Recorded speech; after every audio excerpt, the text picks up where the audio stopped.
the master on, so if your mic is on, you might be able to hear you. So don't say anything We're sketchy. just testing.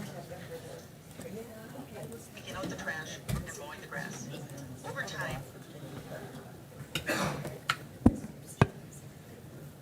If I did that, do you want to do that? it makes it impossible for residents to take pride in where they live. You're saying that's a lot of money, and where's it going to go?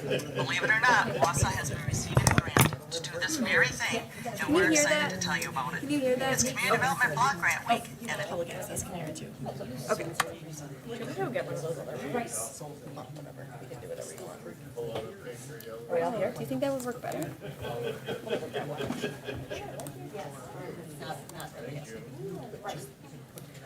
Okay. Okay. So just need Lisa.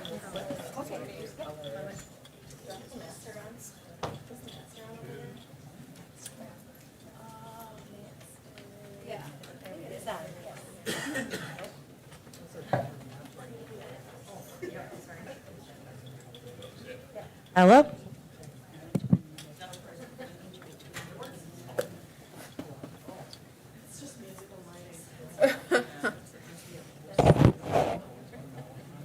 Yeah, we just need it for this video. They turn it off, but I can turn it on. Or we can turn it on when you're ready. Are we ready? Right? Just my speaker's just back here, right?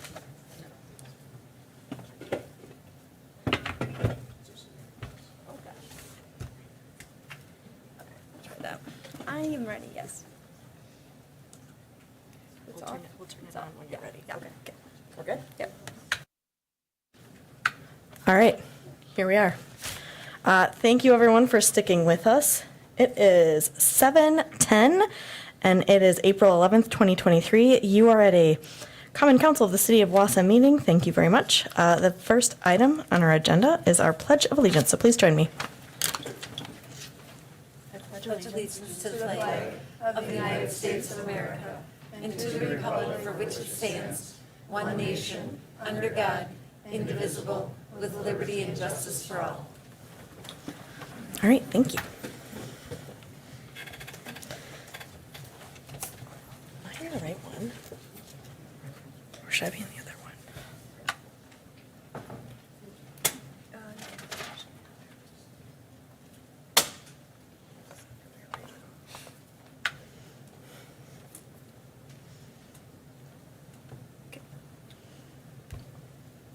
We have 11 voting members present. All right, thank you. All right, next up, we have proclamations. So I'm going to do two of them.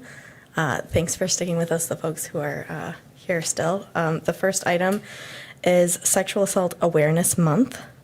Whereas sexual violence against the citizens of Wisconsin continues at an unacceptable rate, each year affecting many thousands of people in Wisconsin of all genders, ages, and abilities, of all racial, cultural, and economic backgrounds, and of all sexual orientations. And whereas sexual violence is encouraged by and in turn reinforces systems of oppression within society, compelling each of us to redouble our efforts and commitment to creating an ever more just society. And whereas continued commitment is needed to ensure that all victims and survivors are treated with dignity and the respect they deserve and afforded the support they need to heal. And whereas to prevent the future violation of our citizens, it is imperative that we foster greater public awareness of the causes and effects of sexual violence and commit to addressing this problem on every civic level.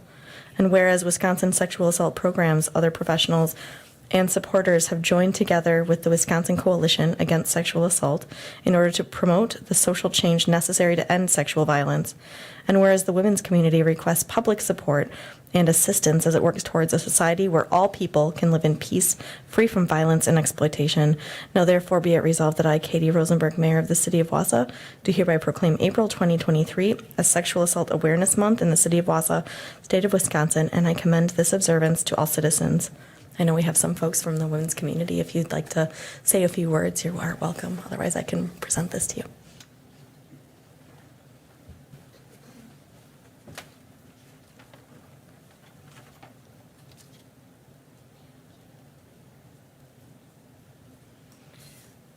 All right. Good evening. My name is Jessica Lind, and I am the program coordinator of the Sexual Assault Victim Services Program at the women's community. And I just wanted to say a few words. National Sexual Assault Awareness and Prevention Month is an important time to speak out, stand with courageous survivors, and work towards changing the culture that has allowed sexual violence to exist for far too long. We appreciate Mayor Rosenberg declaring April 2023 as Sexual Assault Awareness Month in the city of Wausau. With your help, we can use this proclamation as a clear declaration to create awareness in our community, which allows us to draw attention to the prevalence of sexual assault and educate individuals and our community on how to prevent it. Each year, we serve about 500 victims of sexual assault through the women's community, and we certainly appreciate the support that we get from our community so that survivors know that they're not alone. It also shows survivors we support them and that they are not alone in this community when we have a proclamation such as this. Thank you so much for your support in our efforts to raise awareness and support survivors. We appreciate your help in working with us towards the same goal of raising awareness during April and beyond. Thank you. Thank you. I just have one question. I know that you have an event. Maybe you wouldn't mind sharing with everyone if they're welcome to attend. Of course, yes, thank you. So tomorrow evening, we will be having an award ceremony at Whitewater Music Hall, and you're all, of course, invited. Mayor Rosenberg is going to be joining us, so we appreciate that also, and reading the proclamation at the event. We'll be honoring 3 local community members. Officer Jenna Zinkowicz from Wausau PD is receiving an award for outstanding support in supporting survivors of sexual assault. And then Rory McGarry, who is an assistant district attorney at the Marathon County District Attorney's Office. And a Lifetime Achievement Award will be given to Sandy Wolf from Aspirus Hospital. She is our sexual assault nurse examiner coordinator, and she retired this year. So we're going to honor her as well. So there'll be snacks and there'll be celebrations, and you are all certainly welcome to attend. So thank you. Thank you very much. And that's at 5:30 tomorrow night. Thank you. Okay, we are kind of bouncing around with our proclamations tonight, so apologies for your motions. Today, we are also proclaiming Community Development Block Grant Week. So I will go ahead and read this one. Whereas the Community Development Block Grant Program has been in existence since 1974 and has been used in Wausau since 1976. And whereas the CDBG program provides annual funding and flexibility to local communities to provide decent, safe, and affordable housing, a suitable living environment, and economic opportunities to low and moderate income households. And whereas over the past 3 years, the City of Wausau has received a total of $1.9 million in CDBG funds and has funded a variety of projects that have directly benefited our citizens and neighborhoods by funding water, sewer, and street improvement projects, economic development projects, and other public improvement projects. And whereas Congress and the nation acknowledge the critical value of the CDBG program and the significant projects that rely on its funds for support, and whereas the week of April 10th through 14th, 2023 has been designated as the National Community Development Week to celebrate the Community Development Block Grant Program.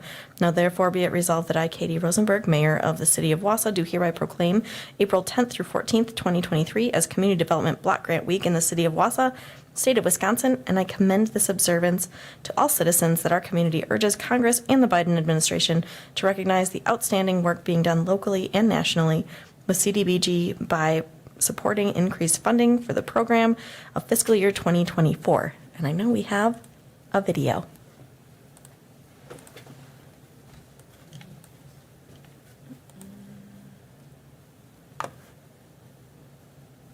There's a lot more that goes into maintaining a neighborhood besides just taking out the trash and mowing the grass. Over time, things like roads, streetlights, and playgrounds need to be replaced. If these improvements aren't made, an entire neighborhood quickly fall into decay, and it makes it impossible for residents to take pride in where they live. I hear you saying, that's a lot of money, and where's it going to come from? Believe it or not, Wausau has been receiving a grant to do this very thing, and we're excited to tell you about it. It's Community Development Block Grant Week, and in this video, we're going to tell you what it is, what it does, and the impact it's made in Wausau's neighborhoods.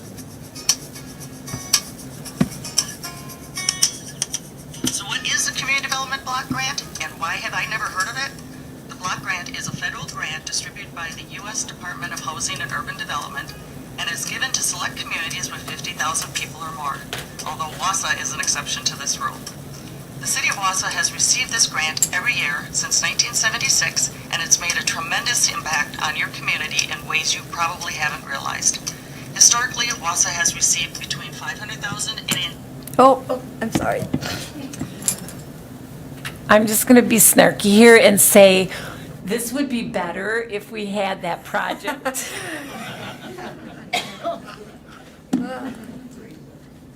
Sorry, what was I at now? grant, and why have I never heard of it?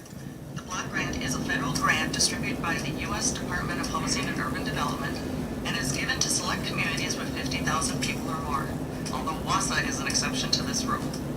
The City of Wausau has received this grant every year since 1976, and it's made a tremendous impact on your community in ways you probably haven't realized.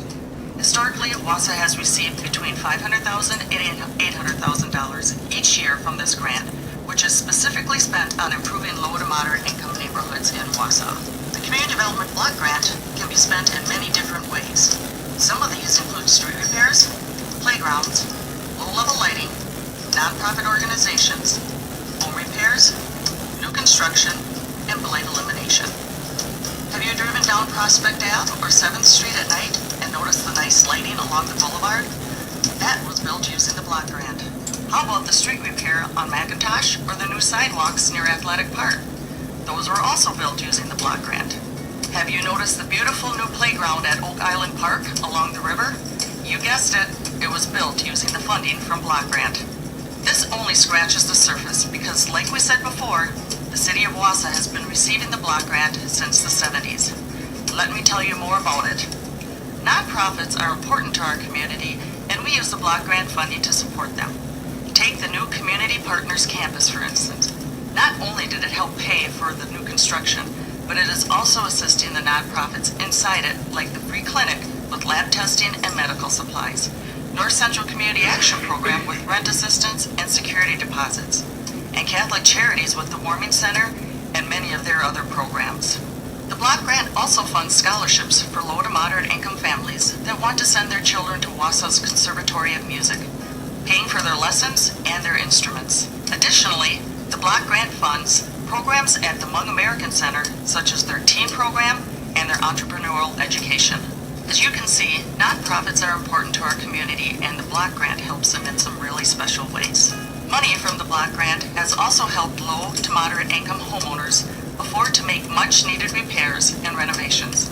Through the city's homeowner rehab program, homeowners can receive low interest loans of just 2% with $50 per month minimum payments. Over the years, this program has financed millions of dollars in assistance to homeowners in the community. In the past, the City of Wausau would also partner with the North Central Technical College to build houses that would be sold to low-income families in the community. Unfortunately, this program has been discontinued by NTC, but when everything was in motion, 13 of these beautiful houses were built, and you guessed it, funded by the block grant. Lastly, some of our most impactful projects and those that we are most proud of are blight elimination. Over time, once beautiful and thriving homes and businesses unfortunately fall to ruins that no one wants in their neighborhood. For example, on Fulton and 7th, a once condemned house was demolished and new apartments were built that fit perfectly into the neighborhood. You wouldn't even know it's a multifamily residence if you didn't look closely. It just fits in so well. And most recently, the old Ponderosa Motel that was falling apart and deemed uninhabitable after a fire years ago was leveled and replaced by a new multi-unit, low-income apartment complex. So that brings us to today. Once again, this year, the City of Wausau has received the Community Development Block Grant and has been given $617,593 to put towards improvement projects. One of our projects that we're very excited about is building a new park on Jefferson Street. This park will be a great addition to the neighborhood and allow families quick access to an ADA accessible park right where they live. We're also using some of the funds to upgrade pedestrian crossing signals and push buttons to be ADA accessible. What this means is that these street crossings will give audible commands when crossing the street. This upgrade will complete an accessibility route through the downtown for blind and visually impaired users. Lastly, one of our long-term projects with the block grant has been to build a multi-unit apartment on the west side of the city. We're also working to build single-family homes around the city that will be rented or sold to low-income families. So there you have it. That's the Community Development Block Grant in a nutshell. As you can see, the impact of the block grant is very far-reaching, with it impacting so many areas. It's important to know that in many cases, the block grant is not the only thing funding these projects, but there is usually additional support from other grants and funding from public and private entities. If you'd like to learn more about the block grant and how it works, you can follow the link in the description that will take you to the city's website. Every year, there are meetings of the Community Development Committee where they discuss how this money will be allocated for the year, and you're more than welcome to participate. Thank you for watching, and we hope you have a awesome day. Yay, thank you. Obviously, that video is going to be online, so if you had a hard time hearing it, you can watch it again. Did you want to say anything more? No. Does the chair of CDBG want to say anything? No? Okay. Okay, thank you.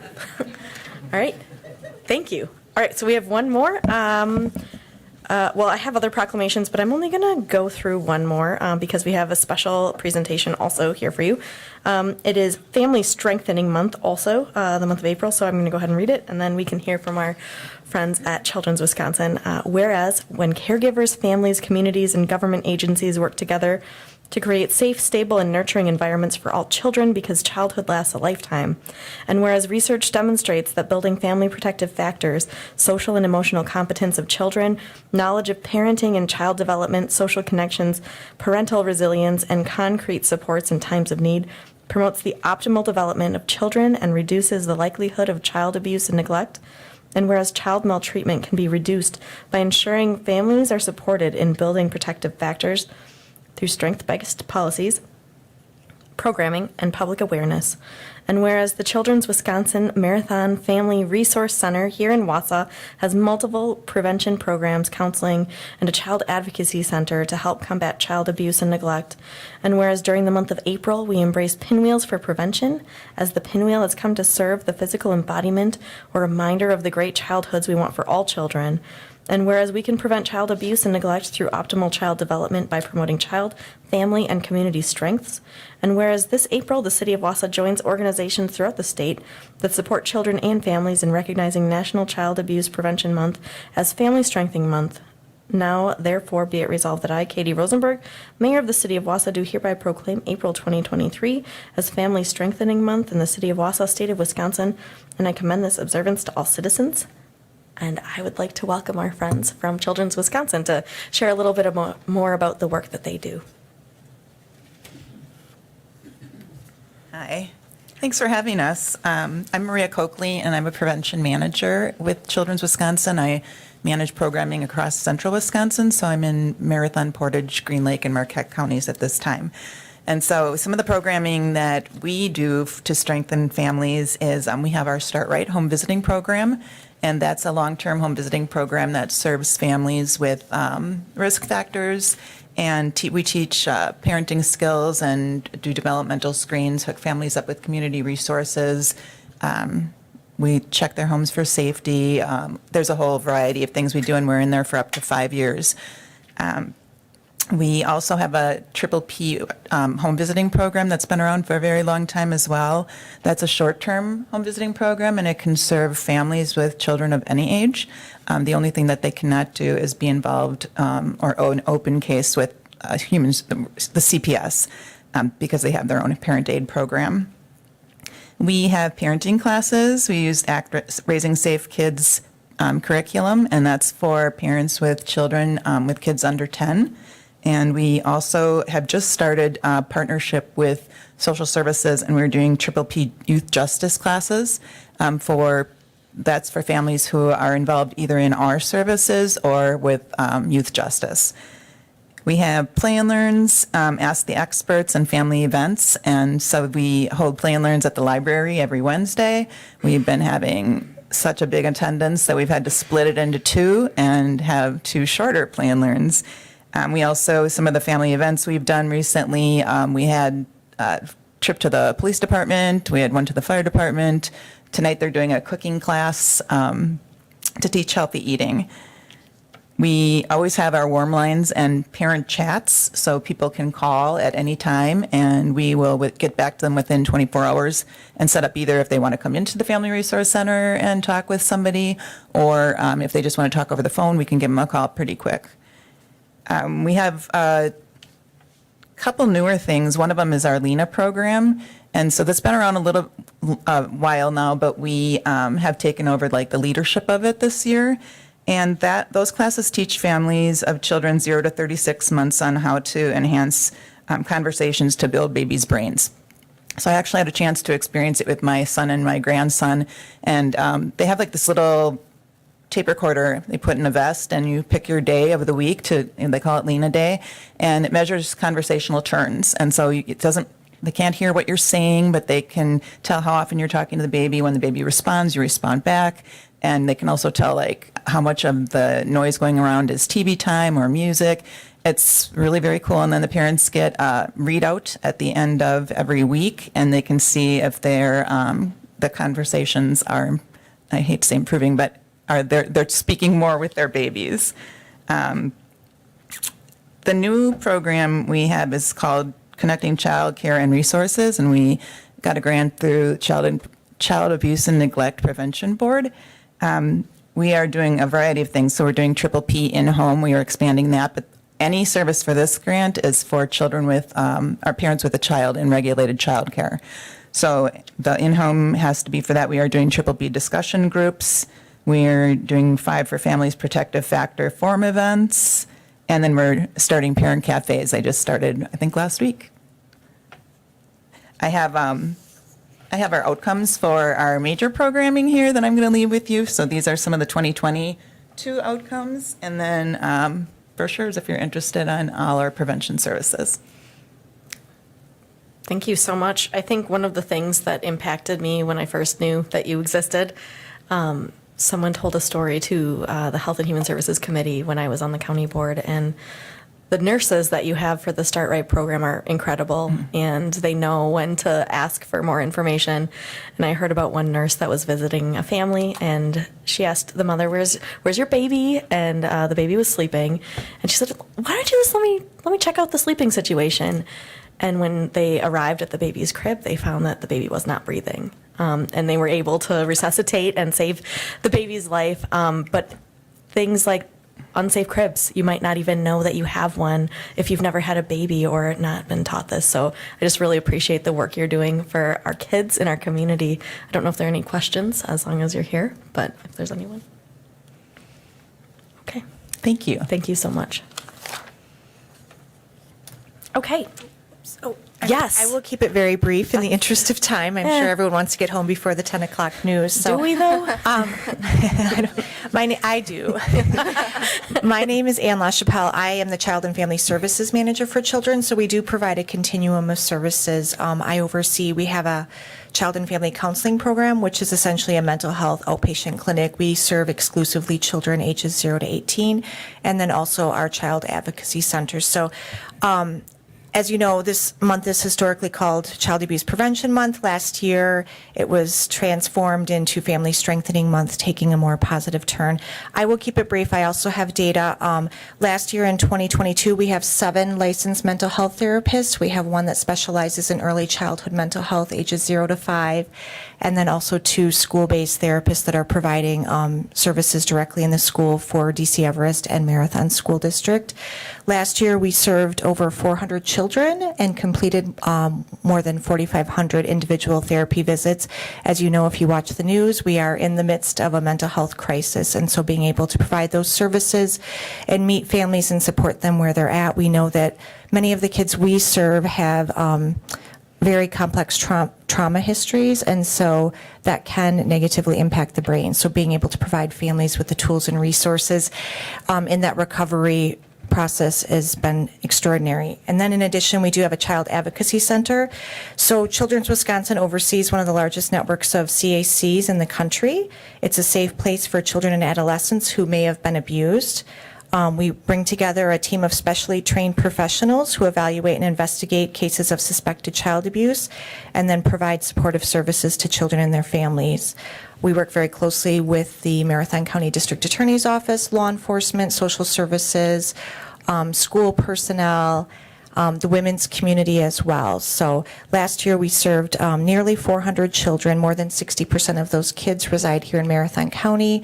Most recently, we also started an integrated behavioral health program. So we have 2 full-time licensed therapists that are available on site and available to meet with kids and families as needed, because oftentimes the kids we're seeing are coming in crisis, and then able to provide some advocacy and follow-up services as well. So thank you for your time. I appreciate the mayor coming to visit with us and the proclamation, and I will also leave some stats in case anyone is interested in learning more about the programs that we offer.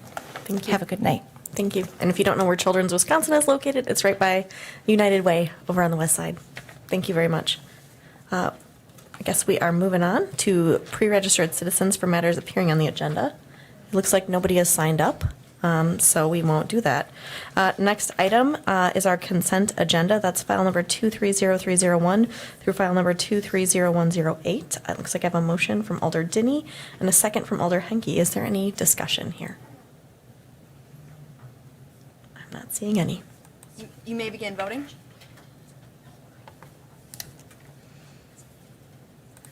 Motion passes 11-0. Alrighty, thank you. We have no appointments today, but we will move on to item number 221109.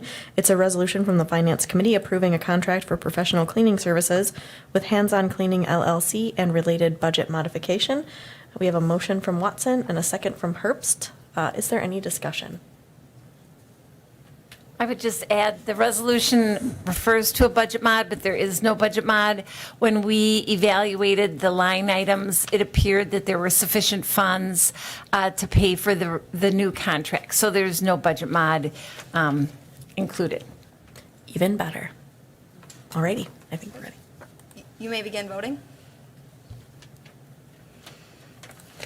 Motion passes 11-0. All right, thank you. Next up is file number 221109B. It's a resolution from the Finance Committee approving and adopting the budget modification for the 4th of July fireworks. It looks like we have a motion by Alder Rasmussen and a second by Alder Lukens. Are there any questions? We do have the ringleader. Yes, Alder Larson. I just want to say, I hope this goes through because, living in this community, I've been in Wausau for 20 years and how many years that, people have been so disappointed by the fireworks over Marathon Park, some being only 5 minutes and at the last minute being canceled. I think this is, I think this is good for the city and I'm going to support it. Thank you. Thank you. Any other comments or questions? Okay. You may begin voting. Motion passes 11-0. Thank you. I want to give a special shout out to Jean in my office, who's the ringleader of this, brought all the communities together and got them all to agree, including us. So thank you. We'll have fireworks. Alrighty, we are on to file number 221109C. It's a resolution from the Finance Committee approving and adopting the budget for American Rescue Plan Coronavirus State and Local Fiscal Recovery Fund funded projects, corrosion control study, and testing. It looks like we have a motion by Alder Watson and a second by Alder Lukens. Any discussion? Nope. You may begin voting. Motion passes 11-0. All right, thank you. Next up is file number 221109D. It's a resolution from the Finance Committee approving the 2023 budget modifications for City Hall security improvements. Looks like we have a motion from Alder Herbst and a second by Alder Larson. Alder Gisselman. Yes, thank you. I just want to speak to the historic nature of the lobby. It bothers me that some of the marble walls, especially on the east side, will have to go away. I'm sure this will pass, but I would hope that they are stored in the basement somewhere so that at some other time in the future that might be able to come back. I think the nature of this building as well as that lobby is quite historic, and I think the lobby with the Art Deco and the And the grading on the windows up the stairs is something that I think the city treasures, and I know we're going to be losing a good part of that feel in the lobby. And what bothers me is specifically the marble walls on the left as you come in the door. So I'm sure this will pass, but I'm just sensitive to the historic nature of this lobby, and I make sure that as this is passed, the construction goes on, that those pieces of marble are kept in the basement so that at some point in time they may come back to that wall. Also, I noticed that there was one person who voted against it in the resolution. The minutes weren't attached to the packet. I guess I would like to hear if there's further comment with regard to this project. Thank you. I'll allow that person to comment if they feel like it, but first up, we have Alder Larson. Thank you, Madam Chair. I go along with Alder Gisselman about, the historic value of the building, but I'm going to support this because I need to support the safety of our city workers. Thank you. Thank you. Any further comments? Alder Dinney. Thank you. I was the dissenting vote there, and without comment on the security portion of it, my basis was on the use of ARPA funds for this. And we've developed a 10 criteria matrix for grading ARPA funds. And of those 10, 5 of them I rated near the lowest level. And those priorities are, does it align with priorities and funding priorities of the city? Does it, one is a residential impact. What portion of the community does this benefit? It's obvious, fairly small. Census tract eligibility, does it benefit vulnerable populations or those disproportionately affected by COVID? I don't think it passes that test. Impact of deferral. By some accounts, this has been on a CIP for at least 5 years. So we didn't deem it at that point to be an emergency. And so I'd like to maybe get a look back as to why this failed in those many years and now it has become an emergency. And then the last item is the project impact. Does it have transformational power? I don't think you could argue that it does. So my basis for being against this is strictly the criteria we develop for ourselves of how we spend ARPA funds. So somewhere along the line, it was determined multiple times in the past that this didn't meet the muster. So I'd like to have some explanation as to why we would have rejected an emergency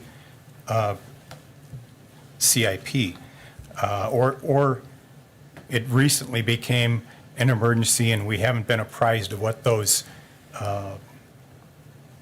incidents were. And then I guess lastly, I'll tie it back into the budget process. The mayor had mentioned that the budget reflects our values, and I think Jack Lew said that. But I also like to see the process reflect our values. Jimmy Carter, famous for turning the governorship, or when he was governor of Georgia, put himself on the map by the use of turning what's called zero-based budgeting, and he was able to turn that state around and propelled him to the presidency in some part. He wasn't able to make that transfer to the national stage, but it's a valid thing. And I think if we're going to look at our budget coming up in '24, we already have most of us have agreed and nodded that yes, it's going to be more difficult in '24 than '23. So we're going to need to start looking at the process that gets the input publicly, early, upfront. It's transparent, and it does reflect we've got a strategic plan here. Does it reflect our values? So strictly on that, I voted against, and I'll continue to be against this for that purpose. Alder Lukens. Thank you. I thought that we had a good discussion when we discussed this in finance, and I voted for it, and I did. So my preference would be to use funds other than ARPA, if possible. So I agree with Alder Denny on that very much. My reasoning, though, was, I had asked about that, that if we talked about if there were other funds, could they be used, or could ARPA funds be used if we needed to do it right away, and if there's a way, if we find other funds, if that could be paid back, put in there. So, in the ARPA pot. So what's left? Working in the schools, I guess, I think that, security, and I think any of us anywhere, we don't have to just work in schools, but because we do the drills, and I think it was the day of our meeting, I think that was the Nashville, maybe, shooting. So my reasoning for ARPA is, the percentage of the population. I agree, with that too. That was, I struggled some in scoring that, but the way I looked at that was, yes, it does serve the majority of the population, because these are, this is City Hall. These are the city staff workers, and, I've talked to many of them. They're very skilled. They know what they're doing. If something happened, that would be a loss that would affect a lot of people. And more so, I guess, I think that everyone, tonight we had the sexual assault, awareness proclamation, and that's different than this, but everyone deserves to feel safe. And so I guess I'm very sensitive to that, because I work with, a lot of students and many who have endured trauma, and safety is just, there's not a, money, I guess, there's not money that could, that's worth that safety. So anyway, that was my reasoning for it. And having been in a drill and exit, well, it wasn't a drill. It was an accidental, security worker actually hit the switch. And so having been through that also in school a few years ago, I don't know. All of our doors are locked. It's like that so many places, the courthouse, airports and everything else. And then Officer Barnes, I believe, spoke to that, or Lieutenant Barnes, sorry, spoke to it for Chief Blevin about even the calls that they've had. And so they were very much supportive of it. So I just wanted to share that that's why I was in support of it, because I really do appreciate all of you and what you do. And I think it's really important that you can feel safe. Thank you. Thank you. I'm just going to let the finance director make a quick comment before I call. So the project was proposed to be ARPA funded, and then, the finance committee did have a desire that we look for alternate funding sources. So the budget modification that is in the resolution, says, whereas the finance committee supported the project but expressed a desire to seek other financing sources such as surplus, and recommends the corresponding budget mod, and it does take from the general fund. So we won't be depleting ARPA funds for this project, but the project, the resolution does then give the authority to initiate any sort of project bidding, execute contracts to complete the project. So the project would go forward, the funding would come from the general fund. Okay, thank you. Alder Rasmussen. Thank you. I too was hoping that we'd have more detailed finance minutes in with this item so you could see the discussion that was had. A set of figures that we are not yet nailed down on in finance is the 2022 surplus. With the implementation of the Workday systems, the finance department has been not only shorthanded but overwhelmed by the integration of that new system. And so ordinarily by now, we would be looking at not only surplus, but carryover resolutions from last year to finish unfinished work. That's coming soon, but we did not know it at the time of the consideration of this item. And so, as the finance director stated, we asked the question, if we were to allocate ARPA dollars and then find alternative fund sources, either surplus or project savings from other projects, could those funds be diverted to that project and then the ARPA fund be reimbursed? That it can happen. So our directive to them was to locate alternative fund sources if at all possible and use them first so that we can maintain those ARPA dollars for the larger, more public-facing projects. That said, though, there is definitely value to our community en masse if we are able to either slow down, mitigate, or reduce the chance of a mass casualty event in this building.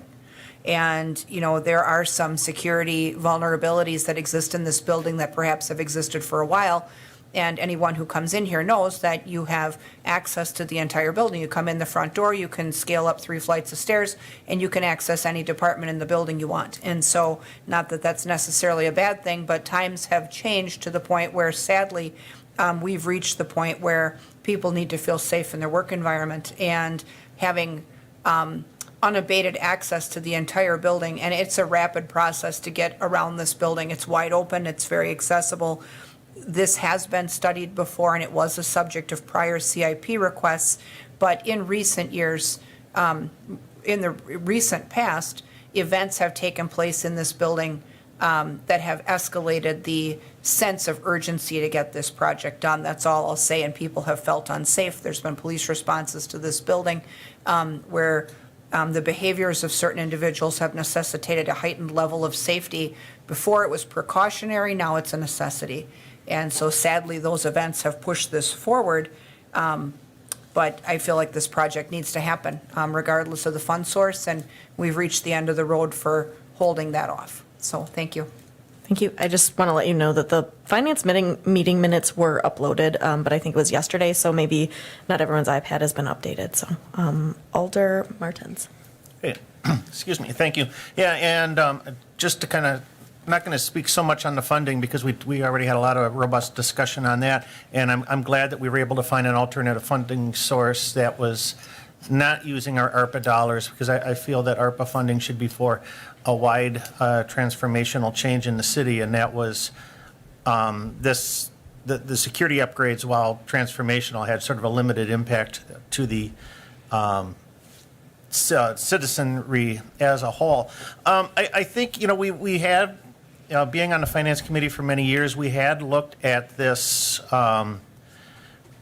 item in CIP once or twice, and it had, you know, like a lot of updates, much needed updates to City Hall that we've looked at over the years that had been backburnered, and which is unfortunate, that and the other updates too, because as Alder Gisselman is correct, City Hall is a Wausau historic landmark, and, you know, we should maybe treat it as such and take a little bit better care of the building. I get concerned about security updates because I don't want to see security placed, you know, security turned into security theater. And that was one of my original concerns with this project. But I think looking carefully at the plans and what's going to be done, I feel like this is, these plans are justifiable.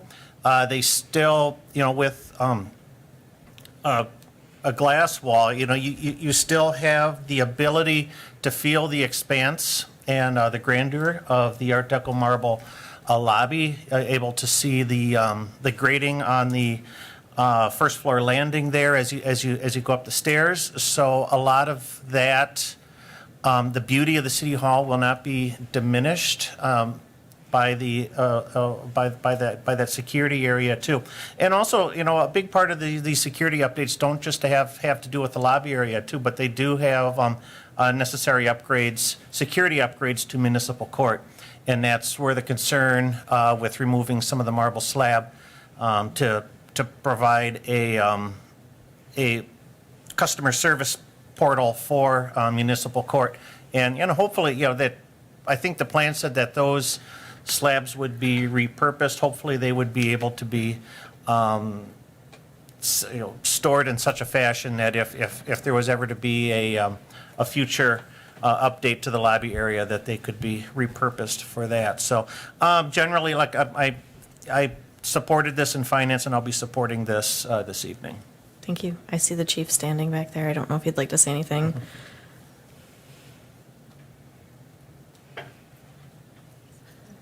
Thank you. I would like to say just a few things. I'll keep it pretty short, but I'll just be real direct. And we did the first security survey study on this building in the year 2008, 15 years ago. And we should have done this work a decade ago, but the last 7 city councils had decided that it wasn't a priority to prioritize the safety of the staff that works here. The men and women on staff that are in this room right now, and all of the folks that work for them, deserve to feel safe, and they deserve to be safe. We can't go a day in this country without seeing a shooting in a building, and we need to do this. It is an emergency, and it is a priority, and I really, really think you need to fund this and do it immediately. Thanks. Thank you. Alder Killian. Thank you, Madam Chair, and perhaps, I maybe would have a question for the chief, but it would be an open question for anyone, I guess, with relevant information. I'm hearing it's an emergency and so forth. Is there something we should be apprised of as council people in terms of specific threats or ongoing risks? It just feels a little open-ended. It's something I think I and my colleagues would like to know and would probably be useful information. And I think I was pretty clear in my message.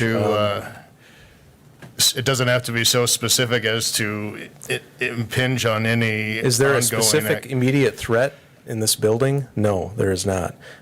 As I said, there are shootings and violence all over this country, and what I would hate to see is the city council yet again fail to fund a project like this, and there be tragedy in this building that will impact this community for decades. And it doesn't need to happen. It's not that expensive in the scope of our budget and the money that we have as a community, and it is a priority. You can't go into hardly any business anymore that doesn't have a public-facing shop, right? You can't get into their facility. Why can they get into? They can walk into the mayor's office. They can walk into the finance director's office. They can walk into the city attorney's office. They can do any of those things. Anybody. Why would we be such a soft target? That is just foolishness.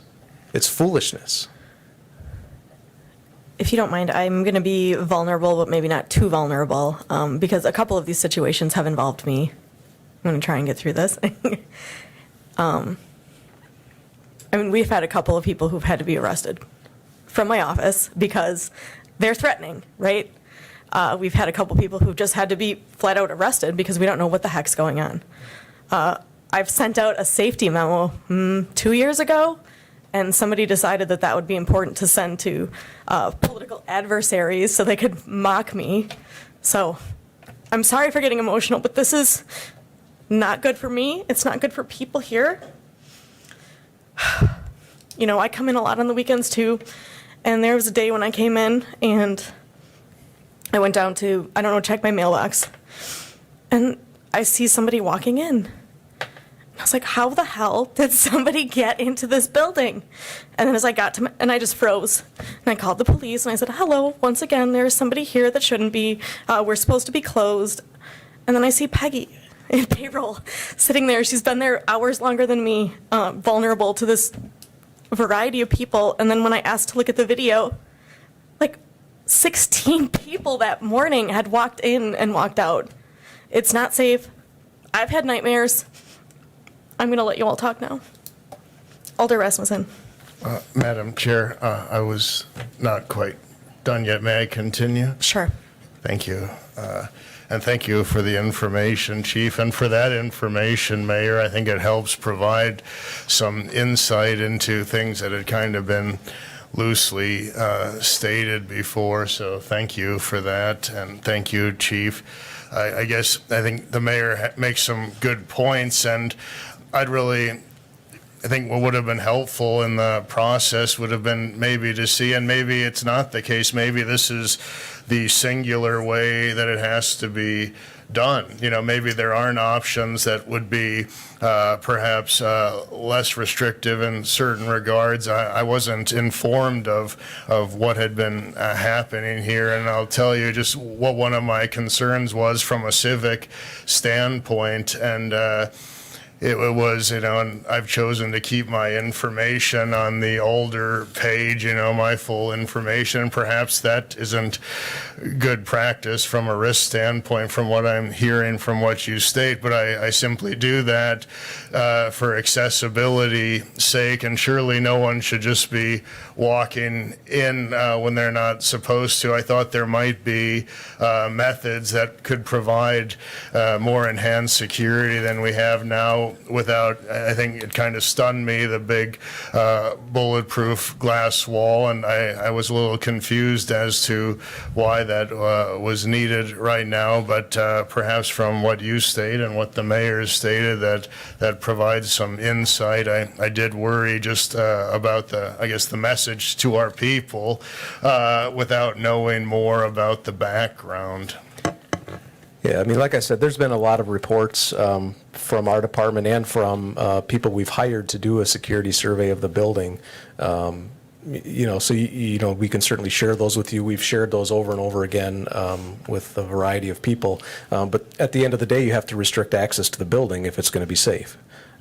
Short of restricting access to the building, you know, you could have armed security all over the building to stop people if they're going to walk into certain locations, but that's, you know, that's very cost prohibitive, and we should be restricting access to the building. You know, that's a best practice, and we've been told that, you know, by vendors that have done security surveys here. We should be restricting access to the building, and that's the intent. Thank you for that information. And I will say I did let this entire council in on an incident that happened at the end of December, if you recall. That was a thing. So Alder Rasmussen. Thank you. I think I've been around for all of the security analyses that have been done in our building. That said, I think that the mayor had mentioned that she has all of those reports and has reviewed them all. I would certainly think that if someone wanted to confer with her or confer with the police department one-on-one and view those reports, it's certainly not appropriate to release the vulnerabilities of this building in a public forum. And if we were to view those reports confidentially, I would certainly hope that what is read in those reports would be kept confidential. But the onus for this has come forward really because people's actions have caused this, you know, either here and elsewhere. And I think, you know, we're living in a society now where we have to admit that not everyone that comes to City Hall is happy about things, and they don't necessarily always leave happy about things. And whether that's court, permits, complaints, criticism, arguments in meetings, you know, there's been, we as council members, and I know the employees take a fair amount of negative feedback from citizens and people that access the building also, but those of us who've been around for a while can recall being threatened over actions we've taken. We've been threatened over closing taverns. We've been threatened over denying cab driver licenses. We've been threatened over asking people to come in here with a mask on. So we've dragged people out of this chamber for arguing with us over masks. So, you know, I think that this building needs to be fortified a little bit. I used to also wonder, you know, what message you send when you don't let the people access a building that they own. But I also think that when I travel to other city-owned facilities, you don't have that access. When you go to the police department, you get buzzed in and someone meets you at the door and you have access to bulletproof glass and not the entire department. And that same thing is true at fire. There's secure entries. I think that needs to happen here as well. And, you know, I think that anyone who has lived through one of those threat scenarios, I personally think it's a great idea that our home addresses don't appear on the website anymore. Because those incidents happen. They happen here and they happen out in the community. And people's behavior have 100% caused the need for this. And I think we need to understand that the division, the continued division, both, I guess just primarily politically, but in terms of philosophy, the consistent divisiveness that we have in our world has led to this. So I think we need to move forward and we need to make City Hall a little bit safer. Thank you. Alder Lukens. Thank you. 100% Alder Rasmussen, the divisiveness, yes, and I won't get into other things, but yes. Again, I work with young people, and a lot has changed, and they watch what we do. And I will say that the first time, I mean, I had been to City Hall before, I was sworn in last spring, but when the first number of times when I would come in here for a meeting, like, I really was surprised that there isn't more security. Just because, I mean, we've had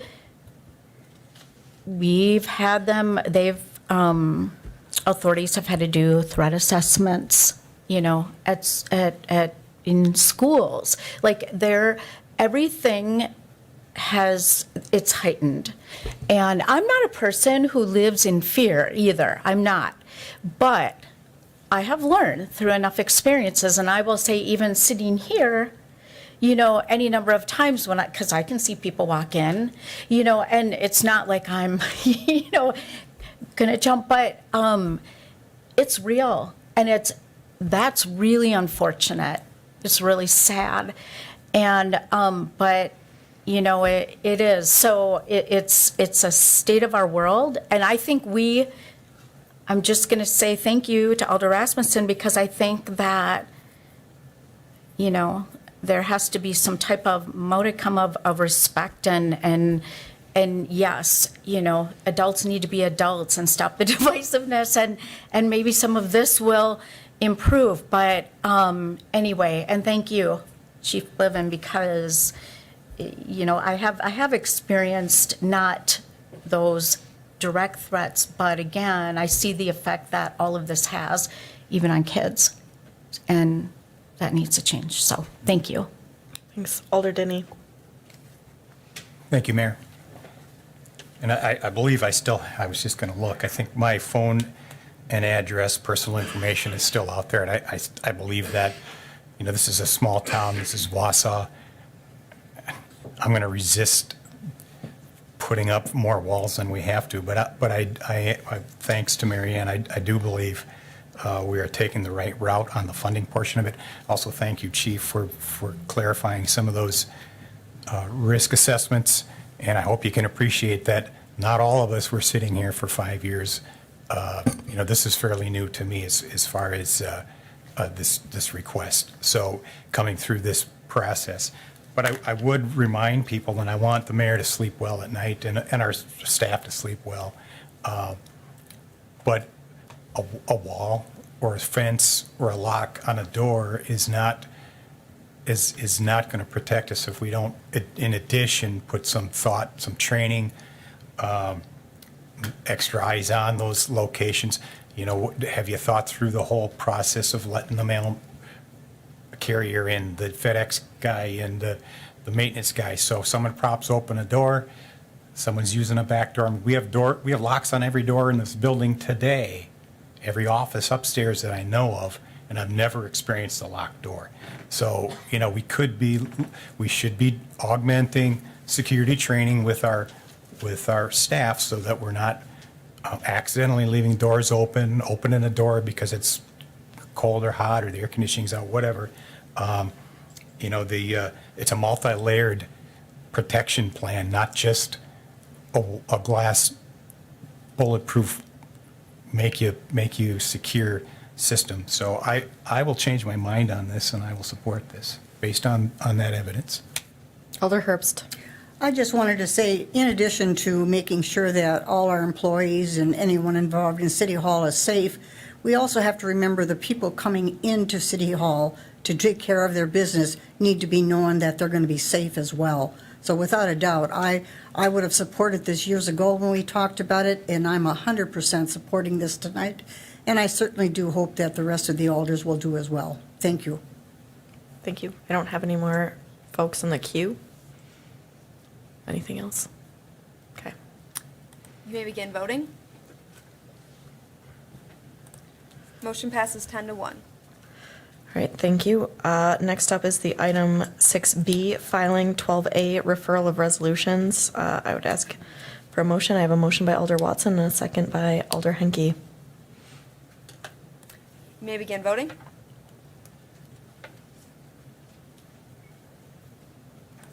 Motion passes 11-0. All right, next up is item number 950817. It's a resolution approving the contract for regional hazardous materials response team services with the state of Wisconsin. I guess I'll let the chief make his way to the, we do have a motion in a second, though. Yes. Apologize for it not passing through a committee before it's arrived here.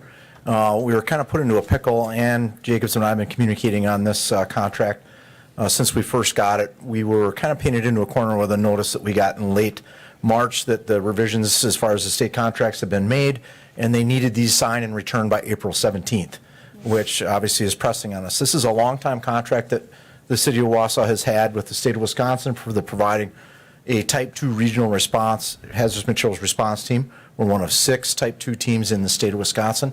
Annually, we have currently collected $81,000 per year, which works out really well. It helps us supplement the cost of the regional team, and we've got it right here in our backyard.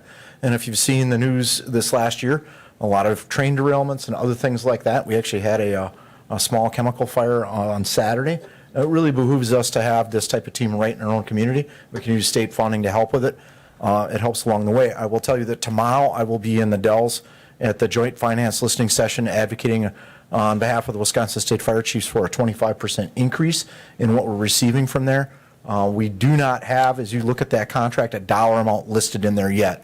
The state biennial budget has not been set, so they're asking us to sign this contract basically on good faith that we'll get at least what we've gotten in the past, and hopefully more, depending on what the finance committee does with the state budget. So I encourage you to pass it to continue this great relationship we've had with the state for provision of hazardous materials response in the city. Thank you. Alder Rasmussen. Thank you. This contract we've renewed a number of times, and it is vital for us. If we did not have our regional HazMat team, our response would be 90 miles in either direction, and we would wait an hour and a half at a minimum to get people in here to help us. So we also provide that service to a significant portion of northern Wisconsin. So very helpful. I recall a conversation I had with one of our firefighters who's since retired and moved to a warmer climate, that when he was running our HazMat team, he would sit in his vehicle, just driving like all of us, and he would notice as train cars went by at our railroad crossings, and he was one of those people who understood what the placards on the tankers meant. Most of us don't. And so he found himself just hoping that all of those cars continue on their path out of our town undisturbed, and that you would be amazed how much stuff passes through here by rail that you certainly don't want dumped over in your community. So this is huge for us, and I'm proud to renew it. Thank you. Thank you. There is an app if you're really curious you can download to find out what all of those mean. Any other comments? Okay. You may begin voting. Oh, I have it.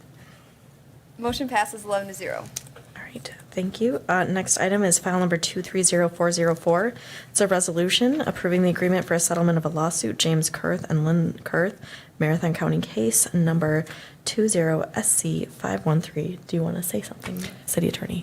Yep, I've included, because of the smaller dollar amount of this, I included an opportunity to go into closed session if you feel you want to do that, because we can't do it, as I've said before, if it's not on the agenda. However, I did include the resolution in the packet and all of the salient facts. So unless you've got questions or concerns about that, I would recommend this settlement in exchange for release of all claims. But all of the information I would give you is contained in the resolution. Okay, it looks like we have a motion by Alder Rasmussen and a second by Alder Henke. Is there any discussion? Okay. You may begin voting. Motion passes 11-0. All right, last item on our agenda is a motion to adjourn. Oh, just kidding. Public comment. I don't see anyone from the public, so I guess that's why I skipped it, but if you're here. Okay, last item. It looks like I have a motion by Alder Henke, a second by Alder Watson. All in favor of adjourning can signify by saying aye. Aye. Any opposed? Okay, thank you very much.